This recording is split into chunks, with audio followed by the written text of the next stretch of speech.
Laissez-moi vous emmener dans un voyage à travers le temps, où les héros de l'histoire prennent vie. Nous avons d'abord Massinissa, le roi berbère de Numidie, qui a régné de 202 à 148 avant J.C. Il a grandi dans une époque où les Phéniciens ont établi des ports le long de la côte nord-africaine. Massinissa a choisi de s'allier à Rome et a participé à la bataille de Zama en 202 avant J.C., qui a mis fin à la deuxième guerre punique avec la défaite de Carthage. Et maintenant, permettez-moi de vous présenter un autre personnage historique, Publius Cornelius Scipio Africanus. Il était le général romain qui a commandé les forces romaines lors de la bataille de Zama. C'est lui qui a mené Rome à la victoire contre Carthage, marquant ainsi le début de la présence romaine en Afrique du Nord. Ces deux figures historiques, bien que venant de mondes différents, ont joué un rôle crucial dans la formation de l'histoire de l'Afrique du Nord. Leur interaction lors de la bataille de Zama est un témoignage du mélange complexe d'alliances et de conflits qui ont façonné cette région du monde. Je suis Massinissa, né vers 238 avant J.C.1. J'ai grandi dans une époque où les Phéniciens, célèbres navigateurs et commerçants de la côte syro-libanaise, ont établi des ports et des comptoirs commerciaux le long de la côte nord-africaine.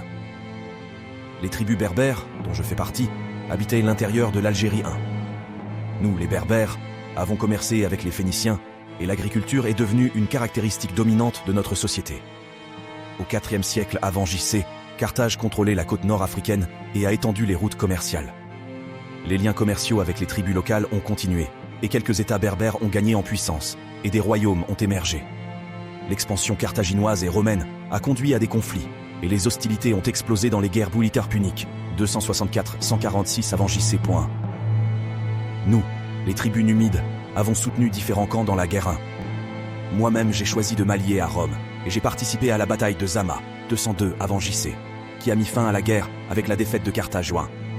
La fin de la troisième guerre punique et le sac de Carthage ont marqué le début de la présence romaine en Afrique du Nord. Avec le soutien romain, j'ai établi mon propre royaume de Numidie, à l'ouest de Carthage, avec Cirta, Constantine moderne, comme capitale. La Numidie a prospéré sous mon règne, et celui de mon fils Micipsa, R. C. 148-118 BCE.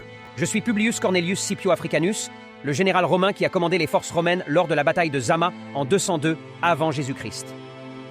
Permettez-moi de vous raconter cette histoire glorieuse. La bataille de Zama a été le point culminant de la deuxième guerre punique, une série de conflits entre Rome et Carthage 1. Elle a eu lieu près de Zama, qui se trouve maintenant en Tunisie. Mon armée romaine, composée d'environ 29 000 à 30 000 hommes, était en infériorité numérique face aux Carthaginois qui comptaient soit 40 000, soit 50 000 hommes. Cependant, nous étions plus forts en cavalerie, tandis que les Carthaginois avaient 80 éléphants de guerre. La bataille a commencé par une charge des éléphants carthaginois. Ces derniers ont été repoussés, certains se retirant à travers la cavalerie carthaginoise sur chaque aile et les désorganisant.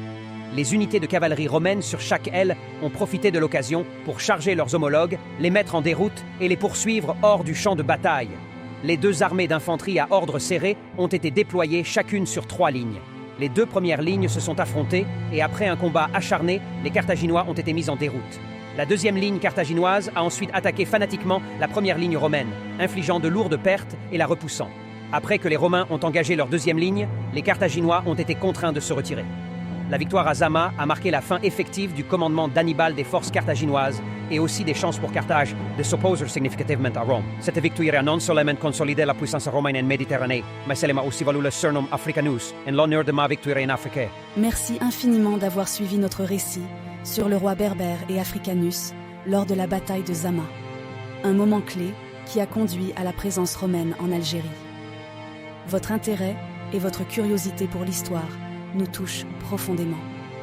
Si vous avez apprécié cette histoire, n'hésitez pas à liker notre contenu et à vous abonner à notre chaîne pour ne manquer aucune de nos futures aventures historiques. Votre soutien nous aide à continuer à partager ces récits fascinants avec vous. Encore une fois, merci de faire partie de notre communauté d'amateurs d'histoire. À très bientôt pour une autre aventure passionnante.